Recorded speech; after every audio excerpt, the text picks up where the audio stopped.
Every man has a philosophy of life, which he developed in himself unconsciously, that is expressed in his thoughts, his words, and his actions. In the best of scenarios, even though he may not know of its existence, it will serve him well and push him forward in life, but in the worst of cases, it may keep him paralyzed in the doubts and regrets of the past and the fears and anxieties of the future. Both you and me, friend, follow our own principles and ways of acting in life that grow and strengthen over time with every choice that we make. The question is, how are these ways of acting affecting your life? Are you stuck in the past, drowning yourself in the regrets of imperfect choices? Are you paralyzed in the present by the anxiety of an unknown future? If the answers to such questions raise your heartbeat for a second, you might want to stick around and learn to analyze your way of life and find ways to break the chains of regrets from your past, as well as the shackles of fear about your future. Understand, friend, that life is a habit, a succession of actions that become more or less automatic. This great truth, which lies at the basis of all actions, muscular or mental, is the core element of mastery and excellence.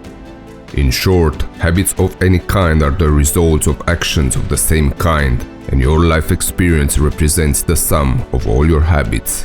And so, what you have to do is to give a certain character to your actions, so that the life that you are living is a full expression of your potential instead of a paralyzing prison.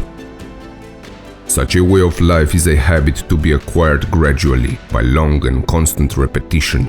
It is the practice of living for the day only and for the day's work.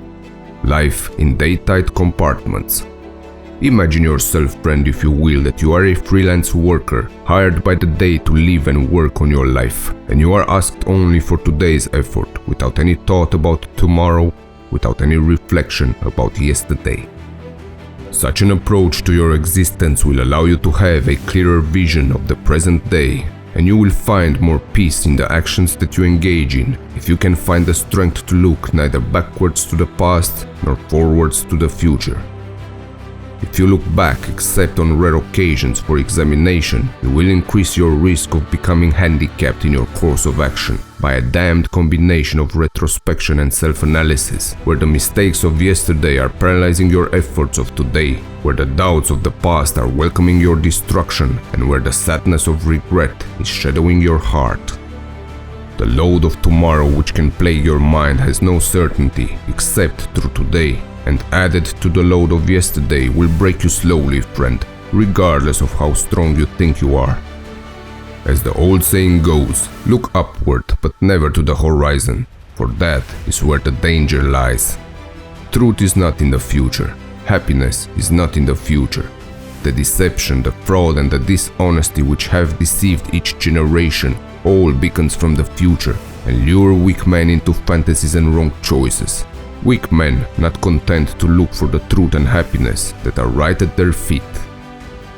Remember, friend, that being anxious about the future and pondering too much about the past will waste your energy, will create mental distress, and your nervous worries will paralyze you into inaction. I dare you to put your foot down and own your life. Determine what you want your life to be in the future and what kind of a man you want to become, and then shut close the doors of the past and the visions of the future, and prepare to cultivate the habit of a life in day-tight compartments. Like every other habit, building such a pattern of thinking and acting takes time, and you must find for yourself the way to do it. You are the only one knowing your thoughts. You are the only one in charge of your actions. Now, for the day itself, you might ask yourself, what should I do first? Well, friend, be your own day's planner, your own day's architect. Prepare your daily activities on your own, in line with your aspirations, and grasp the full enjoyment of creativity, the sense of wholeness that owning your every move gives you, and the relief from the shackles of the past and future. I dare you to become a man that is always advancing, a man that is present in his day and engaged in his actions and interactions, a man that is aiming for the stars, but who is present and grateful for every moment along the way. Build a philosophy of life, friend, that will allow you to explore the full potential of your masculine drive, that will push you to make the most possible out of what you have been given, and that will keep you grounded in the moment, fully attentive and engaged in your actions, and present in your interactions. This is what success represents. I dare you to become a man that has freed himself from the chains of the past, a man that is not drained by the anxieties of the future, a man that is fully committed to life, one day at a time. Will you choose to live for the day, or will you remain paralyzed between an unchangeable past and an unknown future? The choice is yours to make.